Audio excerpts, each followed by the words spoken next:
Hi, this is Dr. Lassane, and welcome to SSL 5360 for the summer semester.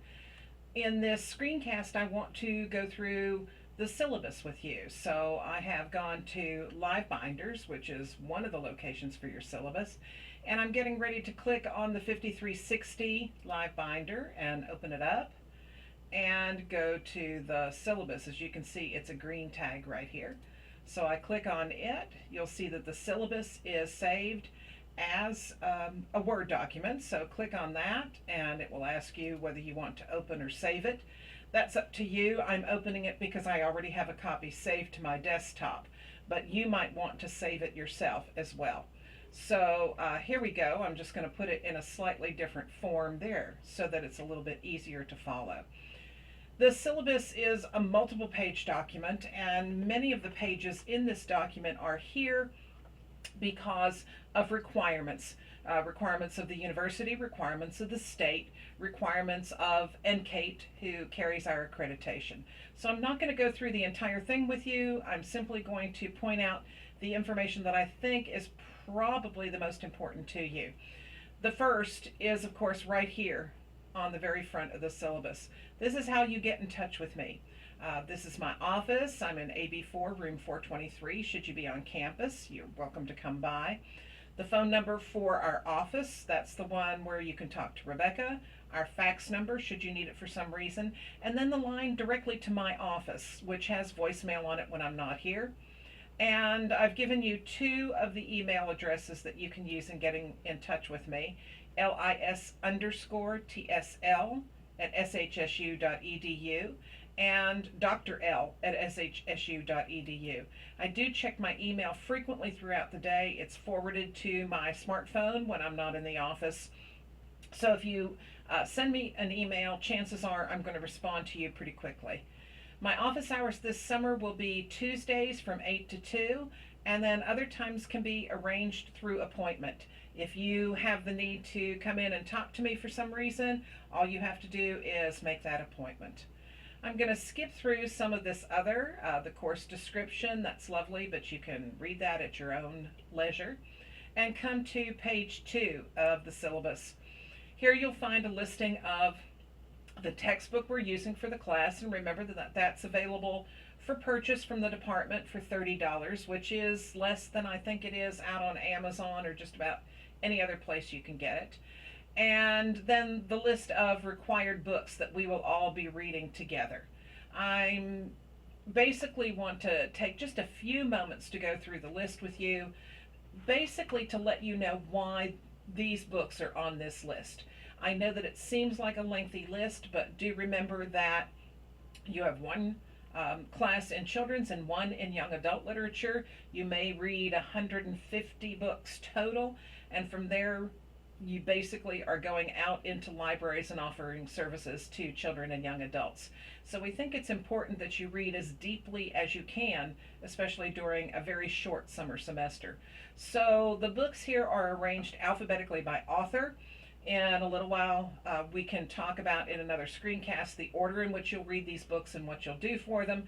But for right now, I just want to get through the list of books. So they're arranged alpha by author. Here we go. Kathy Appelt's the first author on our list. She's a Texas author, and so we like to highlight the work of our wonderful Texas authors. The underneath was a Newbery Honor. It was also a National Book Award finalist in 2009. And the underneath has two stories woven throughout that come together in kind of an interesting way. It's here because it's interesting storytelling. To interweave more than one narrative is a little bit difficult. It's an example of a children's book for older readers, so for your middle grade readers, 5th, 6th grade, toward the upper end of elementary school. You'll see as we go through the list that we have books that are for very young readers and then books that are for the top end of that scale as well. Susan Campbell Bartoletti's Hitler Youth is nonfiction, and it talks about World War II, the Holocaust, and specifically how Hitler went about recruiting young men and women to become part of the Hitler Youth movement. It is an incredible piece of nonfiction. It's narrative nonfiction, which is something here in Texas we look at a great deal, and we're also looking at a national level when we look at Common Core. Nick Bishop is next on the list with Spiders, but notice in the parentheses you can read any Nick Bishop book on animals or insects, and he's got quite a few. One of the things that sets Bishop apart from other authors who are writing nonfiction are his incredible photographs.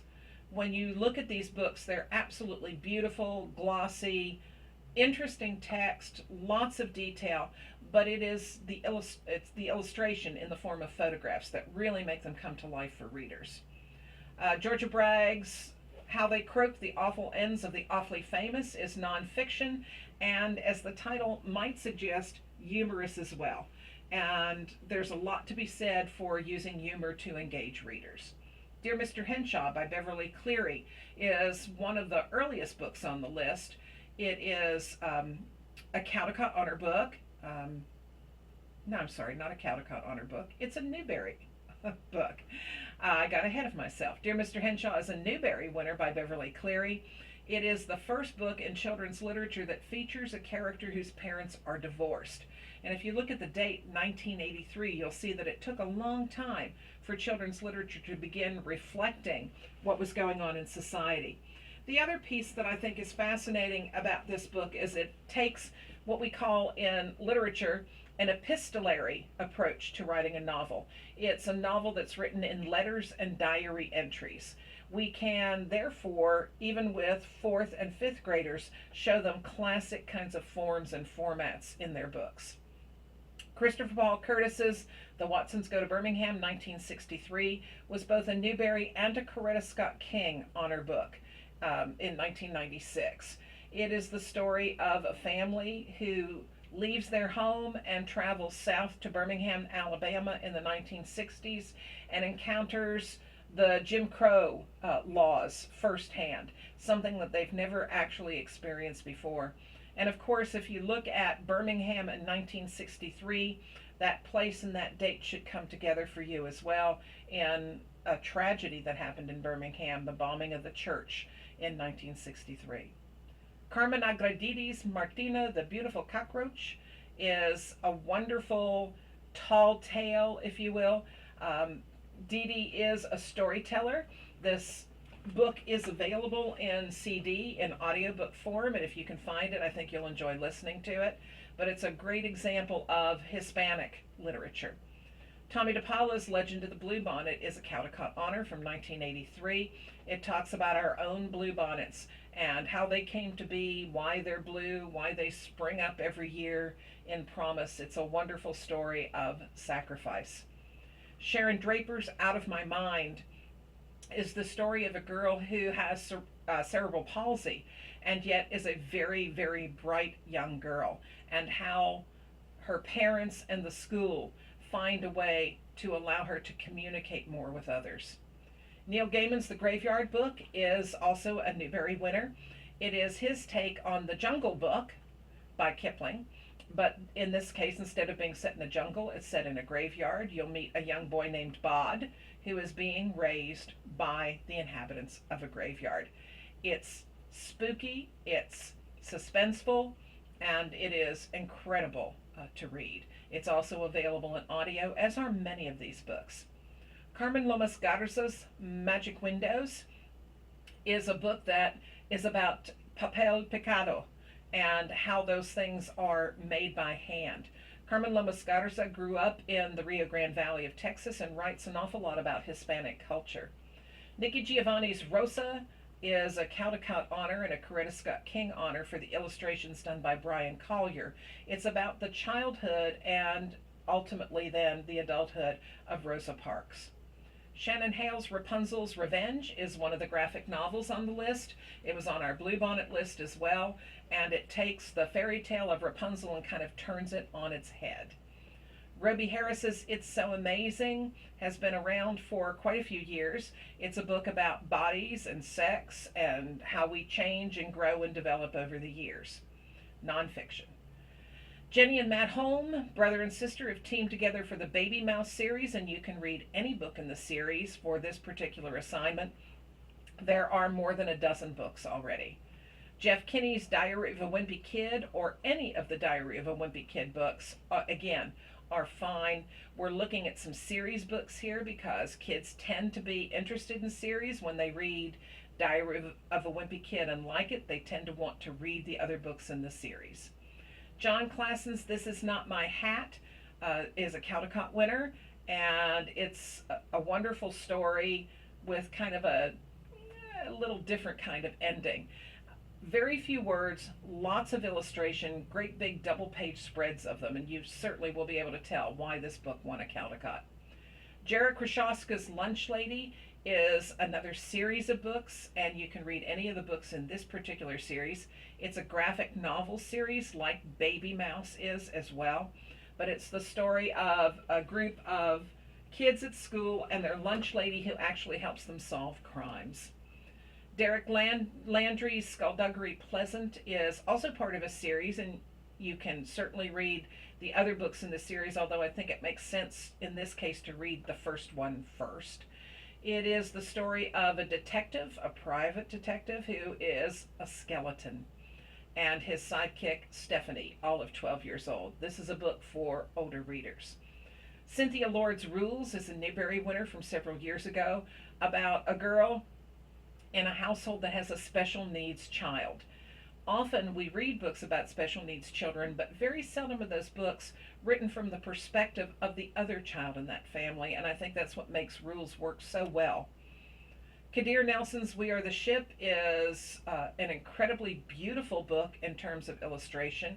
It's the story of the Negro baseball leagues here in the United States, and in addition to having the gorgeous illustrations that you'll see throughout the book, Kadir Nelson uses a narrator in this basically nonfiction book, but uses a narrator to tell the story of how the league came to be and the different athletes who grew up in the Negro Leagues. Catherine Patterson's Bridge to Terabithia, one of the earliest books on the list, is a Newbery winner. It's been made into a movie. It's gone through lots and lots and lots of editions in its 40-plus year history. There's a reason why this book remains in print, and I think in large part that reason is because it still speaks to kids reading today. Good Masters, Sweet Ladies by Laura Amy Schlitz is a Newbery winner, and Laura Amy Schlitz is a librarian and a storyteller, and I think both of those things come through in this piece of nonfiction, but written as a novel in verse. Brian Selznick's The Invention of Hugo Cabret, the only winner of the Caldecott Award to date that has had more than 32 pages in it. This is a book that is, if you've seen it, relatively thick, but a good portion of the book is told through illustration only, textless page after textless page. And when you come to the end of that particular piece of the book, then it picks up in a more traditional narrative, then goes back to the textless, then back to traditional narrative. It makes for very interesting storytelling. The oldest book on this list, and probably a book that will always be on a list of children's literature, is Maurice Sendak's Where the Wild Things Are. It is the king of all picture books, and we will spend some time talking about it in terms of how the illustrations in this book really do stand head and shoulders above just about everything before that time, and even I think after. I think the book stands up really well over time. Marilyn Singer's Mirror Mirror is a collection of poems that are reverso, and you'll see that as you read the book. Lane Smith's It's a Book is a piece of metafiction. It's a book about books. And when you can do something like that and tell a really funny joke over the course of 32 pages, you know you have something going for you. Melissa Sweet's Balloons Over Broadway, the true story of the puppeteer of Macy's Parade. It's a brilliant piece of nonfiction that talks about how the Macy's Parade went from puppets to balloons. David Wiesner's The Three Pigs, one of his Caldecott winners, is an incredible feat of storytelling and a nice variation of a more traditional story. And finally, Mo Willems' A Big Guy Took My Ball is one of the Elephant and Piggy books. These are early reader books. I hope that you see, as a result of this discussion, that we've got books that range from books that would be appropriate for 3 and 4-year-olds all the way up to books that would be appropriate for 10 and 11-year-olds. And that's pretty much the range that we're going to see as you're doing the reading for this class. So that's the first major thing for you to take a look at when it comes to the syllabus. I'm going to page through some of this now. It is important information. I hope you go back and read it, but I want to take you to the middle of page 4 in the syllabus, because these are the assignments. This is the work that you'll be expected to do over the next 4 weeks, 5 weeks, maybe on the outside. It is a lot of work. I understand it is. This is the same amount of work you would do in a 15-week semester. But again, we can't cut anything out of this course because it's a really important one in order for you to have a working knowledge of children's books. So what are the course requirements? In addition to the books that are on the front of the syllabus, you're going to read 50 more books. Now, before you panic right away, most of these books are picture books, which means they're 32 pages, and an awful lot of those pages are taken up by illustration. So the reading is not horrendous. The assignment will take you time, no two ways about that, but the reading will not take you a great deal of time to do. The requirements for the outside reading annotated bibliography, which is worth 100 points, is that you will read 10 books from the Caldecott list, and they can include Caldecott and or Caldecott honor-winning books over at least a 50-year range. 10 books from the New York Times bestseller list from 2014, so January to now, basically, of 2014. 10 books from the Pura Belpre Award list. This is the award given for Hispanic authors and illustrators. I encourage you to read the illustrator books because those will be the picture books, will be shorter. 10 Coretta Scott King or Coretta Scott King honor-winning books.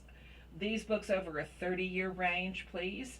And 10 books from the Geisel Award or honor-winning books.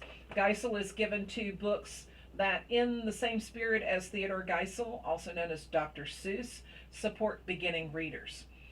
I have specific requirements for these annotated bibliographies. We will get to those in a later screencast when I talk about doing the work for this particular assignment, but know that you need to go about finding these books, getting them read, making some notes, and then we'll come back and we'll talk more about the particular assignment later. A second assignment for this course has to do with reading in the textbooks. You will be reading chapters in the textbook and applying them to some of the required books for the class. Again, when we look at that particular assignment in the future screencast, I'll give you lots more detail. The third assignment for the class has to be is blogging required books for the course. You will create a blog for the course and you'll write a blog entry for each of the books on the required reading list. Again, more details are available not only at Blackboard but also at LiveBinder. We'll look at those later. So you can see you have 3 major assignments. Each is worth 100 points, so they're weighted exactly the same. And that means there's 300 points total for the course. In just a couple of minutes in this screencast, we'll talk about how many points you need to have to get an A, a B, etc. But first, some really important policies. I'm not going to read all of them to you, but I do want to point out a couple. The first is late assignment policy. I don't take late work, and especially in the summer, taking late work is nigh on to impossible. And part of that is so that I can grade work and get it back to you and get your grades filed in time. Just as you have a shorter period of time, so do I have a shorter period of time during the summer. So unless extraordinary circumstances present themselves, there will be no late work accepted for this class. I'm going to skim through some of the others because you can read them on your own. And I think that they're all pretty much self-explanatory. I do encourage you to read each and every one of these policies. The next piece that comes in your syllabus is the conceptual framework, which is required by the university and by NCATE. Certainly feel free to look through those later. I think they give you a lot of information, but what's important is right here on page 10, course evaluation. There are those 3 assignments that we've talked about: your annotated bibliographies, your reading in the textbook, and your blogging of required books. That's 300 points. To get an A, you get 270 out of 300 points. That's 90%. A B is 240 points to 269 points, and an F is anything below 210 points. I'm pointing this out so that you understand that there are 30 points you can miss on assignments and still receive the A that I know each and every one of you want. The rest of the syllabus is a bibliography of important books in children's literature and in books and in reading in general, and you can certainly look at that in your own time as time permits. I know the summer is pretty hectic for everybody, but here's the syllabus. It's here at Blackboard, it's here at LiveBinder. I suggest you download a copy and carry it along with you. I think it will be of great help during the semester. I hope the review of the syllabus is helpful to you, and I will talk to you in a future screencast.